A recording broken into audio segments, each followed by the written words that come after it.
గిరిజన బిడ్డలకు సంబంధించి పరశురామ్ అనే వాళ్ళ సతీమణి, తర్వాత వాళ్ళ బిడ్డ 14 ఏళ్ళ బిడ్డ, తర్వాత రాజు అని మరి జాదవ్ రాజు అని వాళ్ళ బిడ్డ.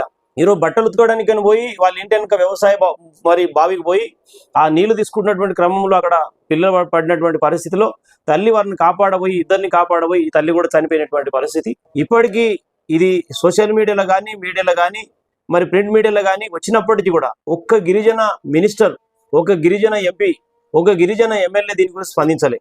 ముఖ్యంగా స్థానికంగా ఉన్నటువంటి మన జహీరాబాద్ పార్లమెంట్ సభ్యుడు సురేష్ కుమార్ షెట్కర్ గారు, తర్వాత మన ఎమ్మెల్యే సంజీవ రెడ్డి గారు ఇప్పటి వరకు ఆ కుటుంబాన్ని సందర్శించకపోవడం నిజంగా చాలా బాధ అనిపిస్తాం. తక్షణమే వాళ్ళ కుటుంబానికి ఒక్కొక్కరికి ఒక 10 లక్షల రూపాయలు మేము ఎక్స్గ్రేస్ ఇస్తున్నామని చెప్పేసి మరి ప్రభుత్వం ప్రకటించి ఉంటే మరి కొద్దో గొప్ప వాళ్ళ కుటుంబాన్ని మీరు ఆదుకున్నలు అవుతుండే. ఈరోజు కనీసం పరామర్శకే దిక్కు లేదు. ఈరోజు అక్కడ స్థానికంగా ఎమ్మెల్యే గారి బదులు శేఖర్ రెడ్డి గారు పోతా ఉన్నారు, ఎంపీ గారి బదులు నగేష్ షెట్కర్ గారు పోతున్నారు.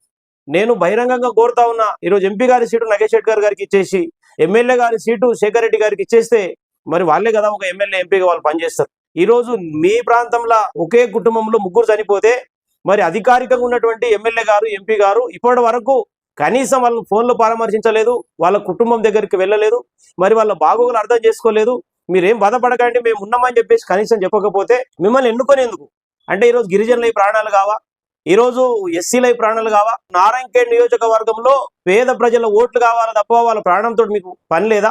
ఈరోజు వాళ్ళకు కనీసం తక్షణ సాయం చేయకపోగా 10,000 భిక్ష వేసినట్టు 10,000 రూపాయలు మీరు దాన సంస్కరణ చేసుకోండి ఇస్తే ఇంక అంతకన్నా అవమానం ఇంకేముంటది? కాబట్టి ముఖ్యంగా ఇప్పటికైనా కూడా స్థానిక ఎమ్మెల్యే సంజీవ్ రెడ్డి గారు, సురేష్ కుమార్ షెట్కర్ గారు, ఎంపీ గారు వెంటనే వాళ్ళ కుటుంబానికి వెళ్ళి మేము పరామర్శించాలని చెప్పేసి మేము డిమాండ్ చేస్తా ఉన్నాం.